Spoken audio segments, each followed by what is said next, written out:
Bahkan ketika Sayyidina Umar menjelang wafat, dia mengatakan jangan sampai anak saya ikut di dalam salah satu calon pengganti saya. Sayyidina Ali mengatakan jangan sampai anak saya ikut di dalam salah satu pengganti saya.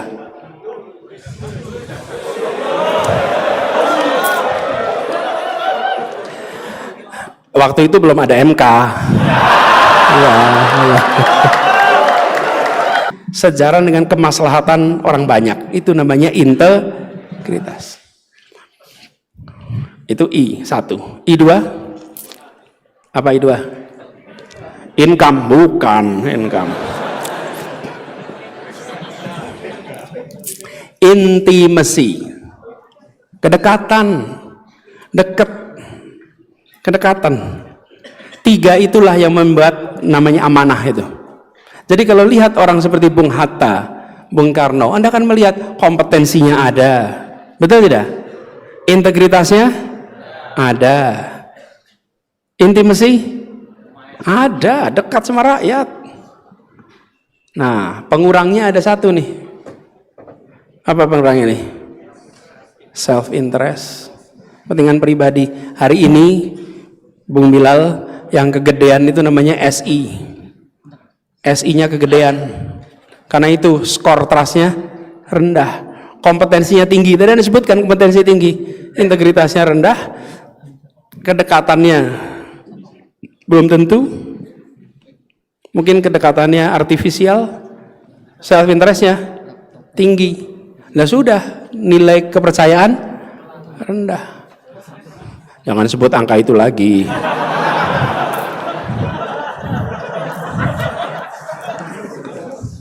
Saya aja nggak ngulang, nanti masalah nanti kan.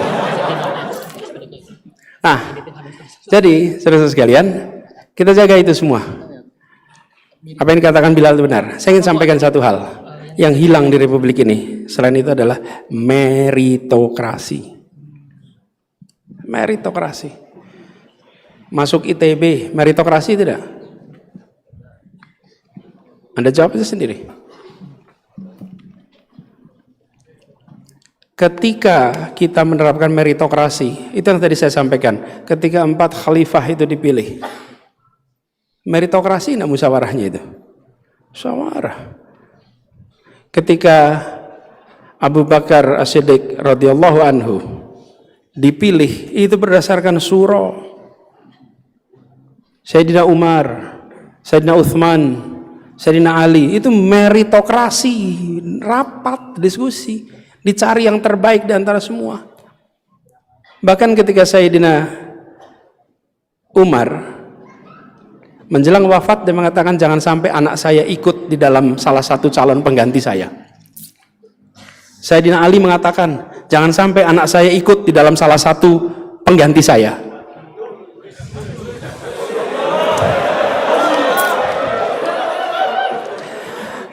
Waktu itu belum ada MK. Ya.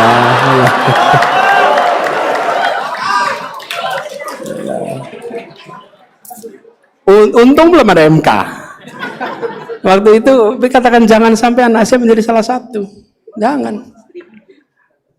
Anda pilih semuanya, meritokrasi. Itulah sebabnya kenapa kita harus jaga. Tapi juga jangan kalau ada yang berprestasi hanya karena dia anaknya lalu dihambat. Kalau dia berprestasi hanya karena dia keponakannya dihambat, jangan juga. Kalau meritokrasi artinya tidak dipandang. Walaupun dia anak, walaupun dia keponakan, kalau baik adalah baik, kalau tidak adalah tidak.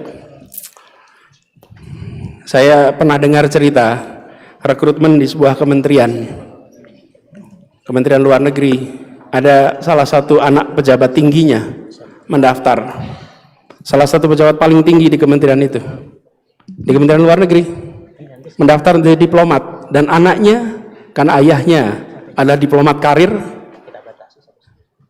anaknya bisa lebih dari 2 bahasa, daftar dan tidak lolos. Dan ketika tidak lolos, semuanya bangga. Bukan bangga karena dia nggak lolos, bangga karena ada sistem meritokrasi. Dia ujian lagi tahun berikutnya, ujian lagi waktu berikutnya.